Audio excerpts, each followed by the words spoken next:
So we've hit 1 minute past 11, so I'm going to start. Good morning again. My name's Alex Bedford and I am a risk proposition manager at Zurich, working primarily with the public and charitable sectors.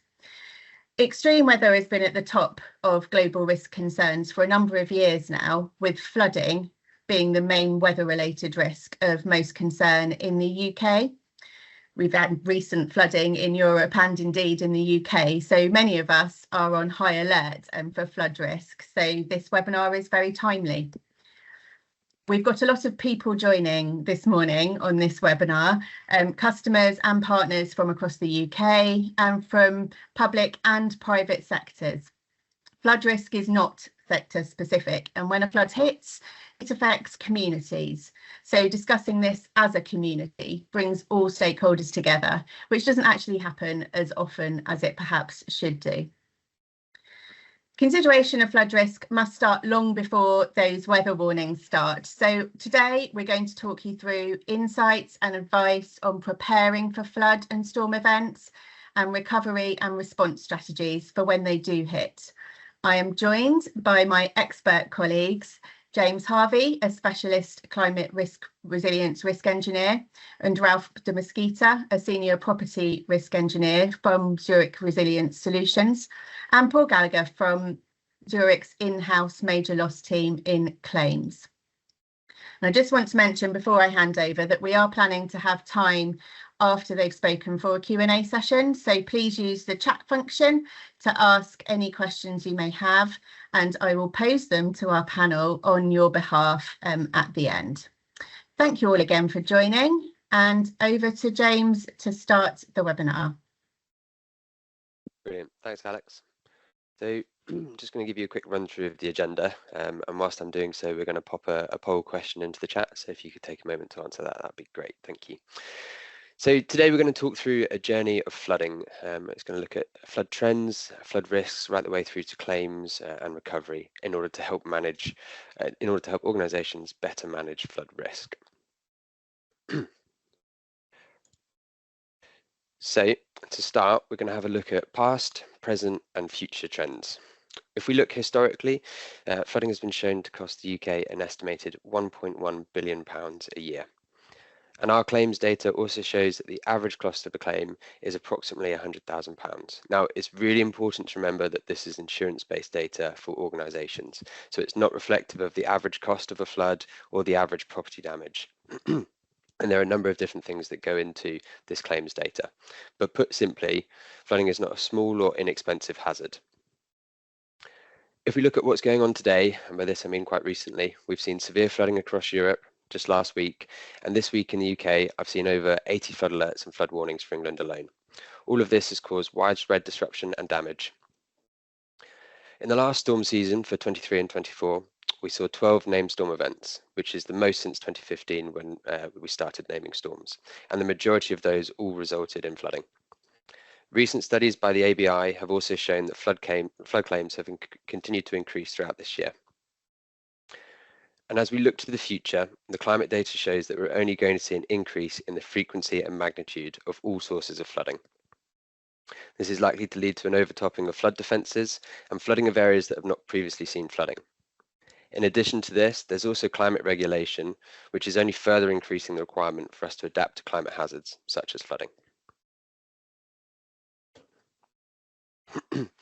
So as you've just seen, the risk of flooding is serious. And without any action, the impacts will only continue to worsen. So to help, we've put this little guide together to help organisations understand flood risk. The objective is for the guide to help you understand what options are available so that you can become more resilient to flooding and essentially recover as quickly as possible. The phrase that's often used is to flood Friday night and be back in by Saturday morning. I'll now pass to Ralph, who's going to take you through some preparation and the types of flooding. Thanks, James, and hello, everybody. One observation I'd like to start with is that we tend to be too optimistic when it comes to thinking whether we're at risk of flooding or not. And it can be actually quite hard to convince someone that their property is at risk of flooding, even when they've sometimes been flooded before, because they might have been told, well, it was a 1 in 100 year flood risk, and it's unlikely to happen again. But sites do flood and repeat floods do happen as well. But say you've completed your flood risk assessment and you've come to the conclusion that you're at risk of flooding. What do you do next? Well, there are two important factors. One is to understand how deep the flood water could get and how will this impact your property. And the impact on the property is probably the most important part. It's possible to get into like detailed discussions around how likely it is, what the return period might be, say a 1 in 100 flood risk, but that's not really the point to focus on. If a flood happens and it wipes out your building for say 6 months or a year, that's going to have a really significant impact, whether it's on residents of a building, whether you're a leisure centre, whether it's an industrial setting. And so everything flows from that initial assessment. And that's the part that you really need to get right. So everything that's on this slide and that comes afterwards, so you know, your early warning systems, flood resistance and flood resilience measures, flood emergency response plans, everything's dependent on having that clear understanding of the depth that waters could reach and the impact it will have on your building. And our flood guide outlines those key points for preparing for a flood. So I'd say the key takeaway for this particular slide is understand how an extreme flood event could impact your property, and that will allow you to take a proportionate approach to managing that flood risk. So river flooding, I was actually looking at Gauge Map this morning, and that is a really useful website. It shows you live river levels and it also shows you historical river levels. So it's a really great resource, and you can just Google Gauge Map and it will come up for you. I was looking at the River Derwent, and that's in the Lake District, and it was showing this morning as being 67 centimetres deep at 7:30 this morning. It's been a few years since I've been to the Lake District for a flood survey, but when you stand there on a summer's day, it's almost impossible to imagine how deep that river can actually get to. And at its record height, as shown in Gauge Map, it reached 4 metres higher. That's 4.54 meters it reached on December the 6th, 2015. So it's quite incredible how deep that got. And it similar story in Carlisle, where the river reached 6 meters above its normal river level height. And we've got a picture of that in a couple of slides' time. The other example I'd point out from this particular slide is in Derby. So they had flood defences to a 1 in 100 standard. They were overtopped, and where there are low-lying areas outside those flood defences, flood waters reached over 1 metre in flood depth. So it's, you know, it can be quite surprising how deep flood water can reach. In terms of surface water flooding, I'd split this into, say, 2 key ways. Firstly, torrential rains overwhelm drainage and flows overland towards low points and then floods buildings. And for this type of flooding, what we've seen is storms come in, rolling in one after each other, and tend to saturate ground levels and drainage. And then along comes another storm event, doesn't even need to be a record-breaking one. And then what you see is massive surface water overland flows causing flooding. The other type of flooding is when sewers reach capacity and then these back up into basements, something we referred to as hydraulic flooding. Part of the challenge with this type of flooding, especially in cities, is that many properties can be impacted by a single event. And when this impacts residential properties, you get alternative accommodations and the costs of the claim can really start to ramp up. We're obviously here as an insurer. That's absolutely why we're here as an insurer, to pay those claims. But the message about this is when you're looking at the cost benefit of flood protection measures, consider the direct costs of the flood damage, but also those secondary business interruption costs or alternative accommodation costs when you're looking at that. And one final point is when you look at flood protection measures for surface water flooding, you really need to consider all the sources and the routes that water could enter the building. It's quite difficult to protect against, but you need to do that so you can put a plan together to prevent another flood happening. Coastal flooding, it's most damaging when storm surges, which are out at sea, are combined with high tides. So the opposite, if there's a storm surge at low tide, the effects tend to be greatly reduced, which is why not all storms lead to coastal flooding. There were 2 main coastal events back in 2005 and in 2013. There have been some other storm events, but they weren't aligned with high tides. The deadliest flooding occurred back in 1953, which actually led to the Thames Barrier being built and coastal defences along the Thames estuary and East England being greatly improved. And despite seeing this image many times, it is still shocking to see the depth of the floodwaters reached. This is, however, a really good example of how flood resilience is being improved in a holistic way. So the building originally had its boilers and machinery in the basement. That's been now moved up to an upper floor. Ground floors have been refurbished with flood resilient materials, and low value contents are located at that level. The Environment Agency have also completed some flood protection measures to further upgrade flood defences in Carlisle. But I would add to this that please don't solely rely on public flood defences. We continue to see records broken and flood defences being overtopped. And as part of a longer term plan, if any of your properties are at risk of flooding, please try and build in some kind of flood resilience to that property, whether it's during refurbishment times or have a longer term plan to improve the flood resilience to those properties.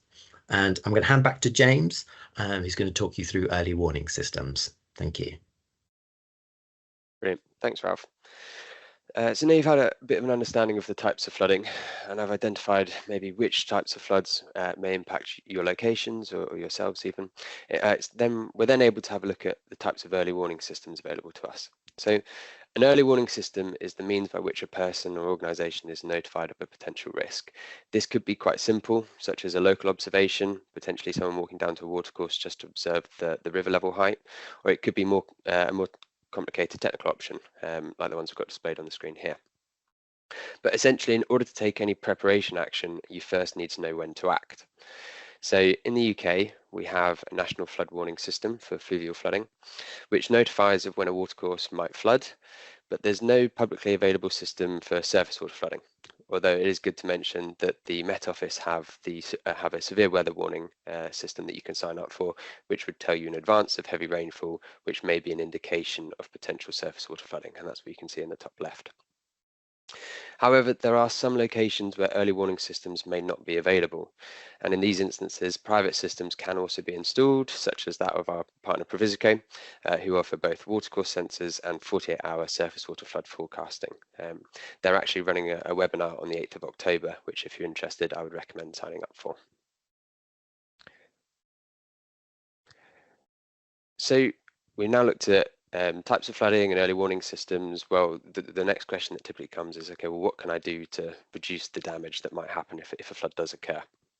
Well, there's a few things you can do, but at a property level, which is what we're focusing on here, they come in the form of maintenance, resistance, and resilience. Now, maintenance is an interesting one because most buildings have already got systems that have been designed and installed to manage water at a site level.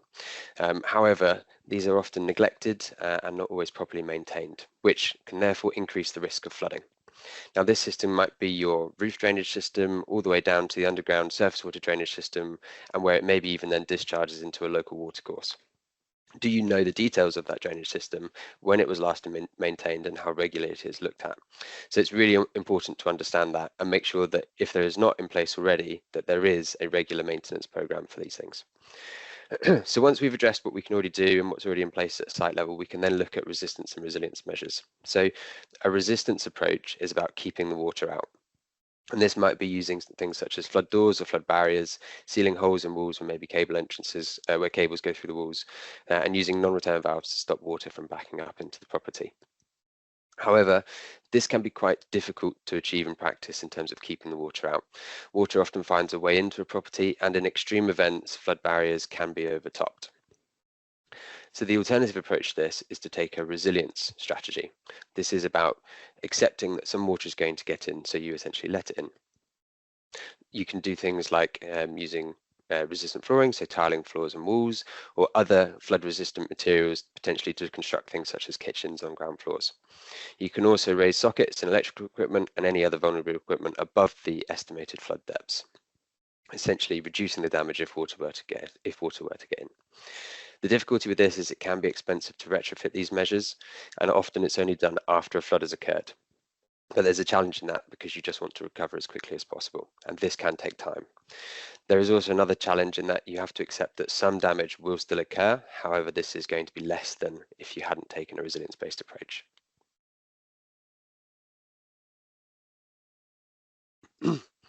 So response planning. This is something that, as organisations, you're probably quite familiar with, at least in the terms of what we would call a business continuity plan or an incident management plan. However, these types of plans are typically reactive in their process and only kick in once a flood event has happened. By this time, it's often too late to implement any preparedness actions and to reduce the impact of a flood event. So a flood response plan is the opposite of this. It's a proactive process which incorporates the early warning systems which we've just showcased alongside any flood risk management actions such as resistance or resilience and maintenance actions. The plan tells you what to do before, during and after an event, so it covers you through preparedness, response and recovery, and tells you what to do, who should act, and when should they do it, and what actions to take, sorry. And as part of the flood guide, you're able to download our flood emergency plan guide.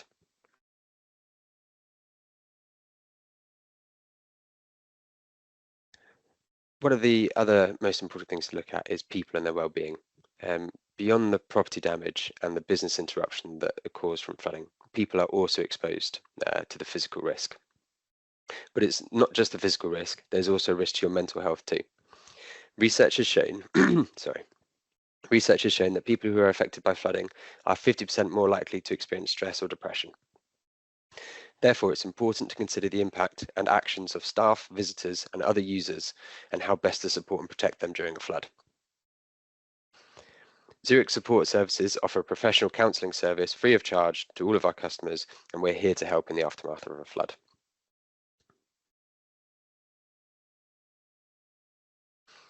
Now, we've just talked a lot about preparedness actions that can be taken and making sure that you understand flood risk, you've got early warning systems in place, you've got actions to take to reduce the impact, and that you've considered people. What happens after a flood? So it's really important we consider the recovery aspect. Recovery is just as important as preparation and is a key part of the cyclic nature of disaster risk reduction. If we don't make any improvements when we recover, we will never get better. So at Zurich, we want to help customers recover as quickly as possible from flooding, but we also want to build back in a resilient manner so that organisations are more prepared for future flooding. To enable this, we've implemented our Flood Resilience Toolkit, which allows customers to implement flood resistance and resilience measures as part of the reinstatement process, meaning that when future flooding does occur, the property damage and business interruption are reduced and customers can recover as quickly as possible. I'll now pass to Paul, who will take you through some claims examples of this. Thank you, James. So what I wanted to do is just share a few scenarios of where build back measures have been used to assist our customers. And whilst we do believe prevention is better than the cure, this will give you a small flavour of what can be done. So following a flooding in a commercial premises, the insured decided to raise some sockets and data entry points 110 millimetres. 1,010 millimetres above the floor, finished floor level, raising the height of the radiators, which in turn assisted should there be any further flooding in future. The second example relates to a flash flooding where the insured decided to install the flood doors to the basement area of the properties to prevent or try to assist preventing future flooding. And then the final example relates to educational premises where the boilers were situated at ground level, and on following a flooding, the boilers were deemed beyond economical repair. But when building back, the insured decided to raise the level of the boilers, so should any further incidents occur, then the boilers would be saved from any further damage. That is just a couple of examples where the build back measures can be used to prevent further damage in future should any further future flooding occur. However, as I said previously, prevention is definitely better than the cure. And I will hand back to James, I believe, or Ralph, sorry.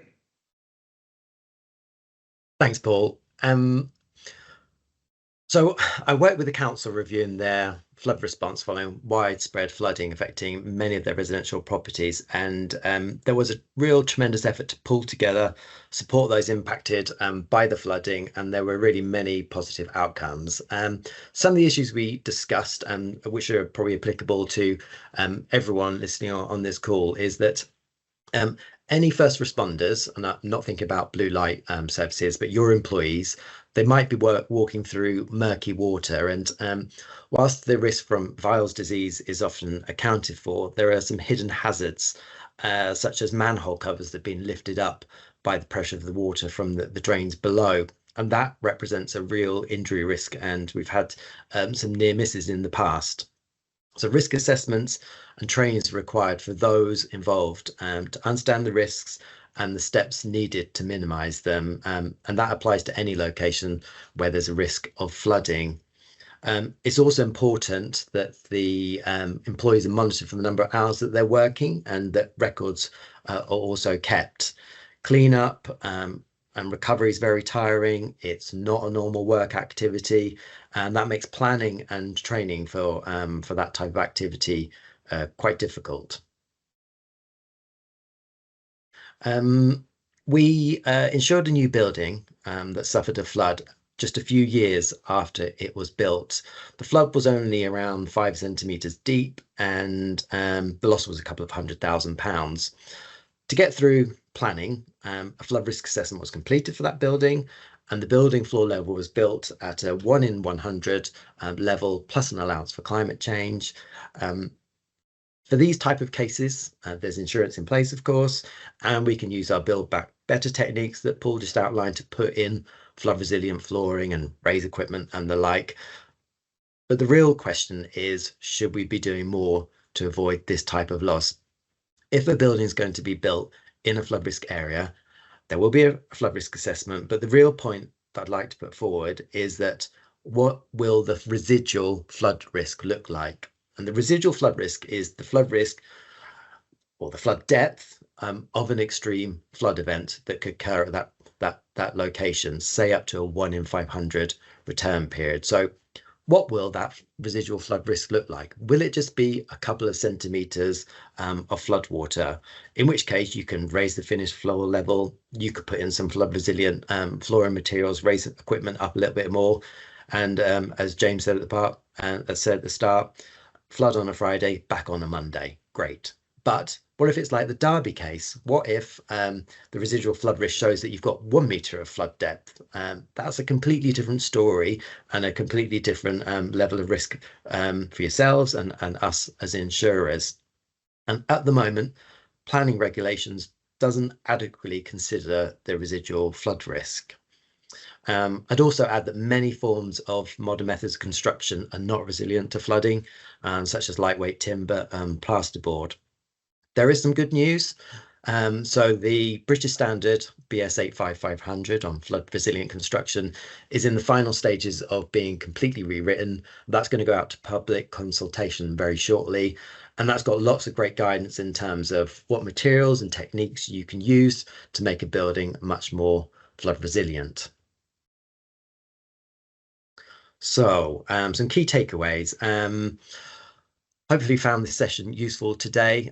Firstly is to consider that flood events are becoming more frequent and more severe, and it's really important to understand your flood depth and the impact it could have upon your building. It's also important to take a holistic approach to understanding flood risk and the required controls, whether they're physical, operational, or financial controls. Avoid any nasty surprises by taking this approach. And we'd also propose it's a great idea to build in flood resilience to any new buildings, or if you're carrying out any major refurbishment programs, please don't just rely on compliance with building or planning permission when you're looking at flood risk. So with that in mind, thank you for listening. I'm going to hand over to Alex, who's going to run through some any questions that you might have. Thank you, James, Paul and Ralph. We have had some questions come in, but just to remind you, if you want to ask a question of anyone who you've heard from, please do type it into the chat. Unfortunately, there's over 500 of you on this call, so we can't unmute any of you. So anything you want to ask, put in the chat. I'm going to start with a question that's come in for you, Paul, about the Build Back Better approach that you referenced.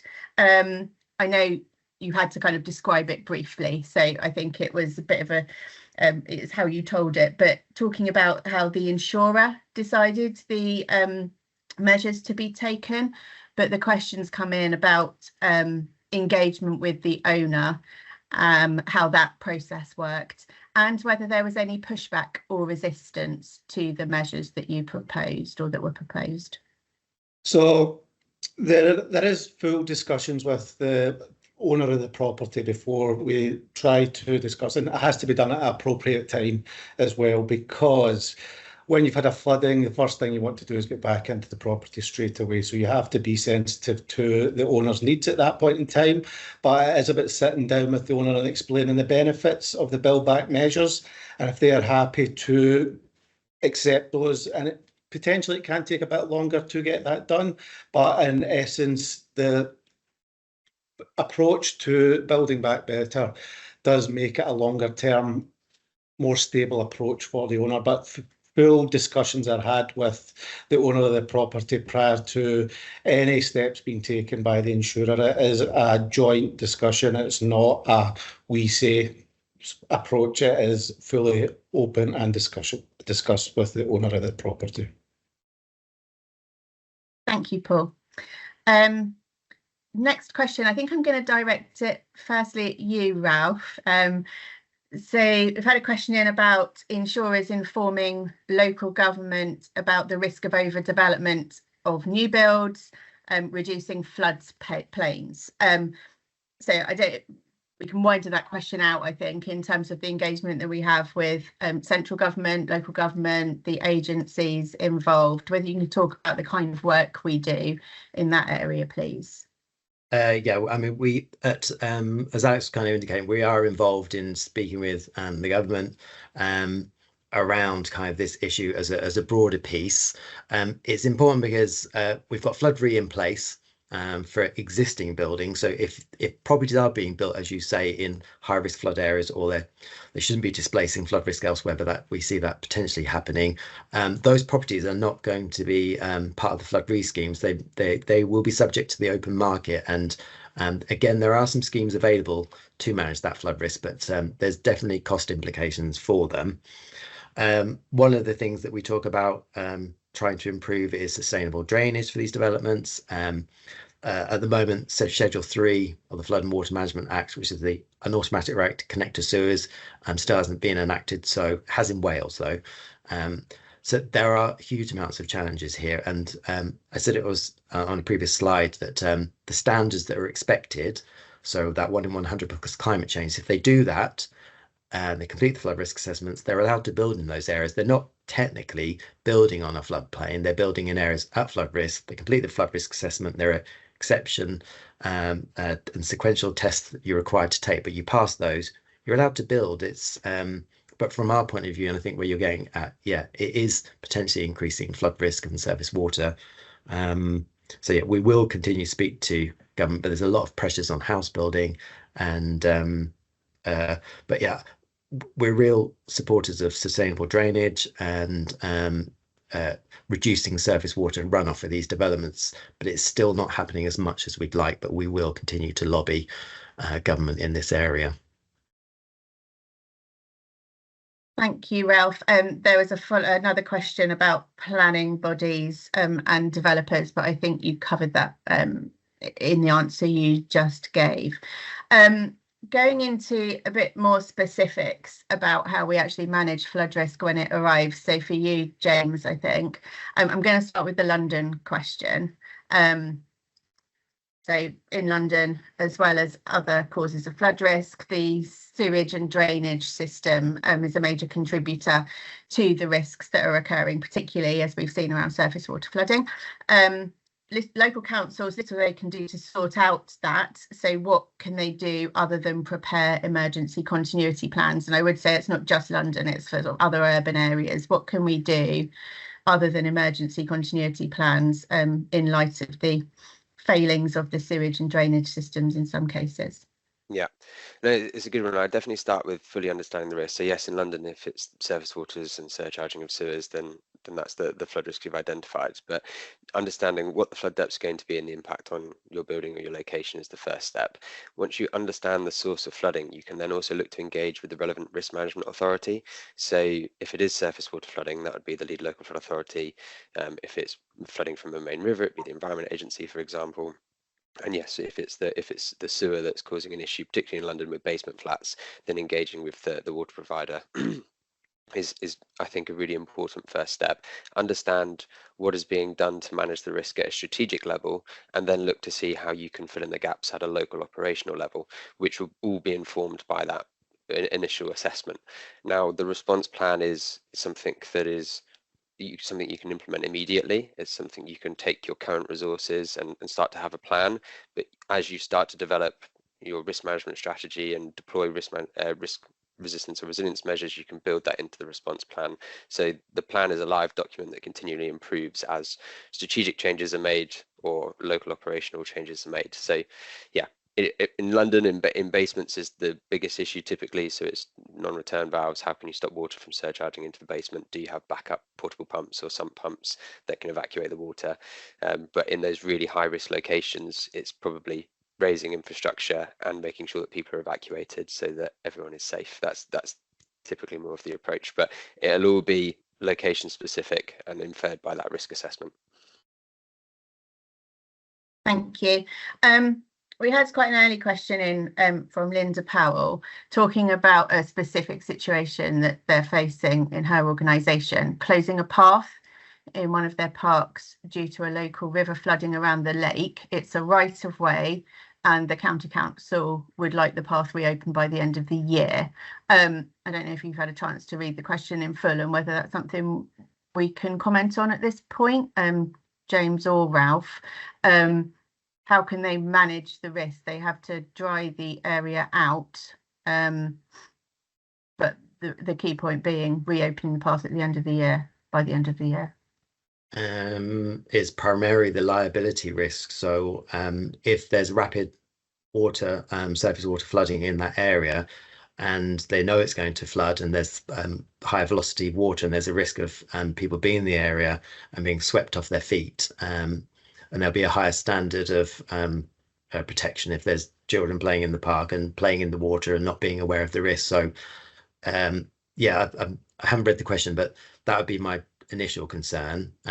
If it's something to do with the path itself, it's really the area that's involved in rather than the path. So the path can be reopened provided they can demonstrate that those risks around the flooding and when it's happening are being mitigated. Because part of the thing with SUDs is that they're often, like, if you take swales, which are natural depressions, holes where they can flood with water, there's plenty of new developments now where they have these swales, they flood with water. Some of them are fenced off. So I've seen some that are next to playgrounds and they fence them off. And really the health and safety, there's plenty of guidance on that available. So maybe have a look at that in relation to this particular issue, the liability of swales and natural sub measures and the liability risk. It might help you, but might be able to take that one offline and have a look for you, Linda. The only thing I'd just add to that so quickly is that that will be down to the risk management authorities to work out how to prioritise that location and what action they're going to take as a result. It's really important, not just in like public spaces where you're talking about there, but that the relevant risk management authorities are notified of floods. So reporting it's not something that's very commonly done. Sometimes there's a fear that that data gets shared with insurers. It's really important that if you do have a property flood or a location has flooded, be that internal or external, that it is at least notified to the relevant risk management authority, and most of them have a place to do that on their website online. Then they can start to build up a business case and a picture of the flooding that's taking place, and then prioritize that if they are going to take any risk management actions in that location. So that might be moving the path, raising the path, or accepting that actually, because of all the recent development, this area is going to increase in flood risk. So yeah, it's not something we can specifically answer. That's for the risk management authorities, but it's really important to report it. Thank you both. Back to you, Paul. A couple of questions have come in about the financing of our Build Back Better approach. The first one, seeing the option is good, but is it paid in full by Zurich and not considered betterment? So the policyholder has the risk of contribution. And then a second one, how is it financed by insurers if the reinstatement costs are more expensive than reinstating as before? There's some more technicalities around that, but could you talk through the financing and the approach that we take around that, please? Right. So in terms of betterment, obviously we can't pay for betterment under the policy. Any additional costs would be the responsibility of the customer. But what we do try to do is make the customer aware of the Build Back Better option and the future benefits from that. But we can also try to make the build back measures cost neutral to the customer. So an example we recently had was a customer had a highly expensive kitchen, around 25,000. We discussed the benefits of the additional protection from the build back measures. The customer then opted for a cheaper kitchen, but implemented the build back measures that we suggested to the customer, therefore making the claim cost neutral. There is also flood grants available out there potentially to customers which can help with those betterment costs. But an overall answer to the question, no, Zurich won't pay the betterment to it, but there is other options we can use to assist the customers. Thank you. Ralph, you mentioned SUDS in the presentation and in one of your answers. You've had a question in about SUDS. So how can SUDS be seen as the most appropriate in a risk site when we know that the systems are not checked when being installed? This itself is meant to be delivered by way of trusting the developer. Is this being addressed by way of the SABS process moving forwards? Yeah, I mean, it's there are many different types of SUDs, and the ones that we would prefer are kind of soft landscaping measures where there is lower maintenance costs and you get all the kind of like habitat benefits from it. But you're right, there's been other cases where there's been SUDs put in place, they require maintenance, there's maintenance costs, and it causes a lot of problems. In Wales, where they implemented Schedule 3, so they're required to put in SUDs as part of these measures. It seems to be working. They've got a process that works, and putting in long-term contracts for the maintenance. But where you do have SUDs like that do require maintenance, like geocellular underground storage systems, they do have to be maintained. And yeah, it's not always great from developers will often take the flow of least resistance or path of least resistance, so it's a challenge. We tend not to get involved as risk engineers in the development and design of SUD systems. We support them, so I don't have necessarily all the answers to that particular question, but yeah, it just needs to be carefully considered that there's so much guidance out there, particularly on the Syria website. But yeah, the maintenance cost still is an issue, and there's not easy answers to it at the moment, but yeah, it needs to be considered carefully. Not probably the exact answer you're hoping for, but yeah, it's a challenging area. Thank you. So we've got 5 minutes left on our time. I've got two nice questions, unless anyone wants to send any more in, but I'll go with the two that we haven't answered yet. The first one is about recommendations. Can you recommend or suggest any websites or resources ideally free, to search for flood risk levels into the future, so 10, 20, 30-year predictions. The person who's asked the questions looked on the EA website, but it only seems to show present assumptions, unless they're misunderstanding the ranking. So any advice on where to go to look at those sort of the future flood forecasting that people can use? Yeah, I can pick some of this up. I think it's quite difficult. The data that's out there is quite coarse. In the UK, you'd be looking at UKCP18 data for rainfall. How that correlates to flooding, you probably need a model for, and a bespoke risk assessment. There are some publicly available sites you can look at. So the National Trust, I believe, have just put out basically a map of the UK that shows the UKCP18 data, so that will give you a slight indication.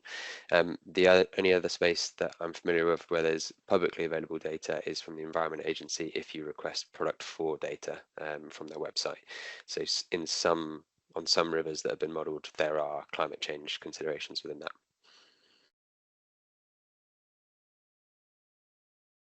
Thank you. And so the final question neatly ties all of this up. How have you helped organisations understand and prepare for flooding? So through the work you do, through the guide that you've talked about, do you want to reiterate that? But how have you helped organisations understand and prepare for flooding? Yeah, I'm quite happy to take it in, Ralph, if you want to jump in. I suppose we've got quite a clear process when it comes to understanding risk and a clear risk methodology, but in principle, it's to identify what the hazard is, quantify those risks, put forward recommendations for adaptation, and then communicate that. So 4 sort of key pillars to when it comes to pricing risk. So at a flood level, we can do flood risk assessments to help organisations understand how they might be impacted presently, but we also use climate data to understand how that might change into the future, depending on what the customer needs up to sort of 2100. We can then make recommendations and advise them on what action they want to take, quantify those risks. So how much is it actually going to cost if a flood event does occur? What's the business interruption? What's the property damage? And then, as I say, sort of scope some high-level recommendations for actions to take. One of the typical outputs is that sort of flood response plan that we flashed up earlier. A lot of organisations have a response plan or a business continuity plan, but we work with them to make it a more proactive process and identify the suitable early warning systems so that they know when to act, what actions to take, sort of before, during, and after a flood event. So in terms of like deliverables, there's the risk assessments and flood response plan pieces, but ZRS are a consultancy. We work with customers that have an insurance relationship and those that don't have an insurance relationship, and we can provide sort of advisory support to tailor towards the customer's needs. Thank you. Just a couple of technical questions have come in right at the last minute, so I'm going to ask them if you can cover them. If not, we can follow up.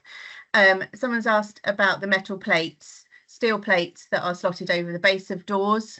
Do we consider them to be an effective form of flood defence? That's a very technical, specific question. So yeah, if you've got flood defence barriers, the removable ones that you can kind of store and then put them in place, we look to make sure that they're British Standard approved, so 85, 11, 88 is the standard. What we particularly look for, though, is that you're going to get sufficient warning to put them in place, that they're maintained, and someone's always going to be available to install them. So we had a flood properties where they're all fitted with these removable metal barriers, and there are also plastic ones available as well. But one of the properties was unoccupied because the people were on holiday. One of the properties, the barriers were actually overtopped.